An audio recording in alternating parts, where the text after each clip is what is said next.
Bom, naquele dia, eu me levantei, fui até a porta do consultório para receber a paciente, como eu sempre faço. E quando ela apareceu, eu estendi a minha mão para cumprimentá-la, como eu sempre faço. E, casualmente, usei a expressão que todos nós usamos quando cumprimentamos alguém. Tudo bem? E aí, tudo bem? E ela me disse, claro que não, senão eu não estaria aqui. Eu lembro que eu pensei, vai ser daquelas. Aí eu falei para ela, fica à vontade, pode se sentar. E me sentei na minha mesa, na cadeira, obviamente, e disse assim, como eu sempre começava as minhas consultas, o que a senhora tem? E ela, gentilmente, disse assim, o senhor é que é o médico. O senhor é que tem que me dizer o que é que eu tenho. É por isso que eu vim aqui. Bom, essa simpática paciente, ela me fez pensar alguma coisa bem profunda. Qual é a minha missão? Para que eu estou ali? Eu, como médico, eu estou ali para fazer o quê? Essa ideia, essa pergunta, ela me fez lembrar uma coisa que estava no meu subconsciente e que eu nem lembrava mais, que era o símbolo que estava no meu convite de formatura da faculdade. Era esse aí. Estava em alto relevo. O da minha faculdade tinha ainda, era um cirurgião, ele estava com gorro e máscara. Eu entendo hoje por que eu queria tanto ser cirurgião, né? Além de ser alto, bonito e forte, segurando uma mulher nua num lado, linda, quase aos seus pés, e afastando a morte, né? É uma figura heróica e que trazia no seu bojo a missão que me foi dada, salvar e curar. Bom, eu saí da faculdade, fui fazer a minha residência e, rapidamente, eu comecei a perceber que, na verdade, aquilo não ia acontecer. Salvar e curar eram duas coisas que estavam fora do meu alcance. E eu comecei a perceber assim, que, a despeito de todas as dificuldades, de todo o ambiente inóspito, inadequado, o que a gente percebia é que pacientes com o mesmo diagnóstico, com a mesma doença, se comportavam de maneira completamente diferente com o mesmo tratamento. E eu ficava encafifado com aquilo, porque eu fiz o diagnóstico correto? Fiz. Eu prescrevi o tratamento correto? Prescrevi. Por que um ficou bom e o outro morreu? E o tempo foi passando e eu fui descobrindo que, se fosse tão fácil assim, não precisava de médico. Fazia um app, punha no seu celular, você depositava ali naquele app os seus sinais, os seus sintomas, os resultados dos exames clínicos, e rapidamente você teria o seu diagnóstico, e junto com o diagnóstico, o tratamento, e você ficava bom. Todo mundo ia ficar bom. Por que isso não acontece? Porque não existem doenças, existem doentes. Eu nunca vi uma apendicite ir no cinema. Eu nunca vi uma úlcera pegar ônibus. Mesmo quando eu ia operar uma hérnia, tinha uma pessoa deitada lá. Por quê? Porque existem pessoas. E a medicina que eu aprendi, ela é a medicina que trata doenças, não trata doentes. Uma das dificuldades que a homeopatia tem para fazer a prova, a correlação dos seus resultados, é que, quando nós vamos aferir os resultados da homeopatia, nós usamos a metodologia clássica e que é usada na alopatia. E aí eles perguntam assim, como você trata uma úlcera?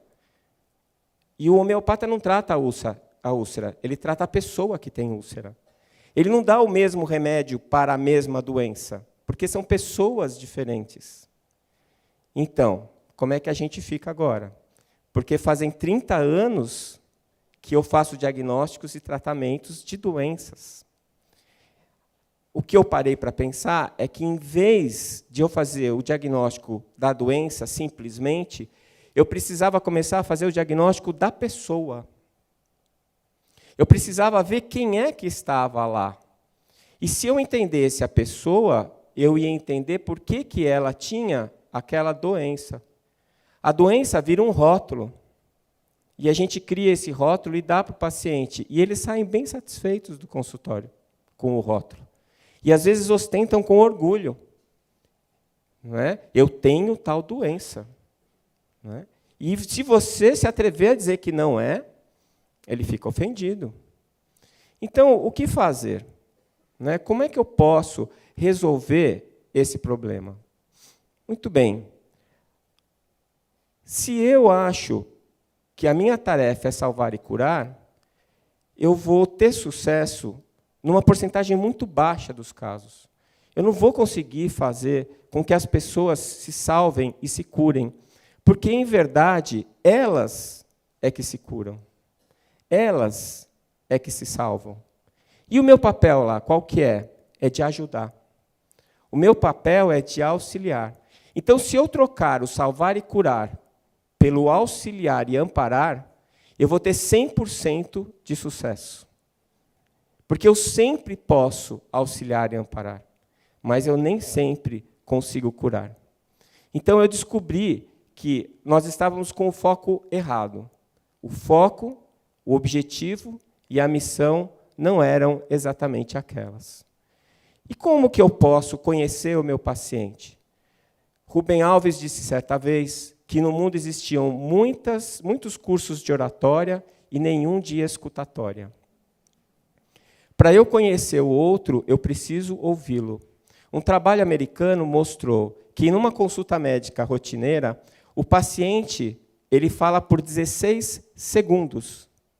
E depois de 16 segundos, o médico já começa as perguntas.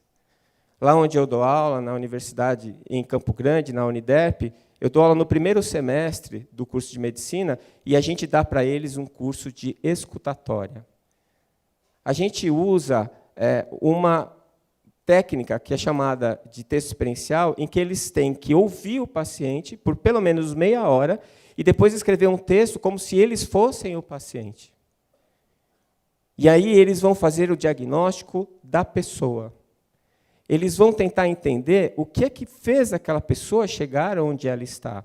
E, a partir daí, mesmo com o diagnóstico da doença, que é necessário, mas não suficiente, eu começo a fazer a proposta de tratamento. Uma proposta em que o meu paciente vai ter em mim um parceiro que vai buscar com ele uma saída para a situação que ele está enfrentando. Como disse Jung, conheça toda a teoria, saiba todas as técnicas, mas quando estiver diante de uma alma humana, seja outra alma humana. E aí eu comecei a descobrir que a minha tarefa não era aquela para a qual eu tinha sido preparado. Aquela técnica, a teoria, todo o meu conhecimento como médico, como cirurgião, ele era para auxiliar o meu paciente, para ajudá-lo, para que ele pudesse encontrar a cura. Afinal de contas, o próprio Jesus admitia que não curava ninguém. E quando acontecia a cura, ele afirmava: a tua fé te curou. Vá e não erres mais, porque pecar é errar o alvo. Então isso mudou, e esta mudança me trouxe um benefício gigante. Por quê? Porque eu tirei das minhas costas o peso de uma missão que eu nunca seria capaz de cumprir. E eu percebi que, dentro da universidade, a formação que eu recebi não era uma formação escolhida pelos acadêmicos. As universidades, elas formam os médicos que a sociedade pede para elas. E a sociedade pede um médico onipotente, para ela poder terceirizar a sua saúde para o próximo. Você resolve o meu problema. Eu vim aqui porque é você que é o médico. Você tem que me dizer o que está acontecendo. Não é. Ela é que está vivendo. Ela é que tem que me contar. Tenho para mim que aquela paciente confundiu o médico com o médium. Eu não tinha como saber o que ela tinha antes dela me contar o que ela tinha. E eu decidi que eu ia passar a ter uma atitude diferente. Por quê? Porque se eu for uma alternativa, se eu conseguir ter um comportamento diferente dos outros colegas, talvez as pessoas percebam que para elas também é melhor ter alguém que não se coloque como salvador da pátria, que não se coloque como alguém que vai resolver os seus problemas, mas se coloque como alguém que está ali para te ajudar, que está ali para te auxiliar. E aí, quem sabe, olhando o exemplo de quem vai na frente, quem vem atrás também possa, pelo menos, ter a opção de escolher um caminho diferente. Por causa da minha impaciente paciente, hoje, quando eu me levanto, quando eu estendo a minha mão, e quando eu recebo o paciente, eu não digo mais, e aí, tudo bem? Eu digo assim, muito prazer em vê-lo, ou muito prazer em revê-lo. E quando nós nos sentamos, e eu vou começar a consulta, eu começo assim, em que eu posso te ajudar? O que eu posso fazer para melhorar o que você está sentindo? Né? Por quê? Porque eu descobri que a missão do médico ela é diferente do que eu tinha aprendido. Eu descobri que ser médico é ser parceiro, é estar ao lado e não acima, é auxiliar com amor e não com prepotência, é estar consciente de que a cura é atributo do enfermo e não do terapeuta, é ser solidário, mas, acima de tudo, é ser humano. Muito obrigado.